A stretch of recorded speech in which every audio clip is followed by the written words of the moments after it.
ഏറ്റവും പെട്ടെന്ന് കരയുന്ന ഒരാളാണ് അഞ്ജു. പിന്നെന്താ, പിന്നെ അവളുടെ ചളിയുള്ള മണ്ടത്തരങ്ങൾ യൂസ് ചെയ്യും. അങ്ങനെ വിചാരിച്ചിട്ടുണ്ടായില്ല, പക്ഷെ രണ്ടുപേരും ഒരേപോലെ ഉള്ളവരാ. പിന്നെ കുഴപ്പമില്ല.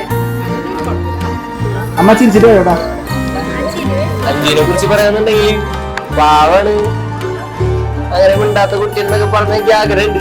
പക്ഷെ അങ്ങനെയൊന്നും അല്ല ആള്. അത് കണ്ടാലൊക്കെ തോന്നും പാവണെന്നൊക്കെ, പക്ഷെ അങ്ങനെയുള്ളൊരു പദമില്ല. കാർത്തികനോട് മനസ്സിലാവും ഞാൻ വിചാരിക്കുന്നു.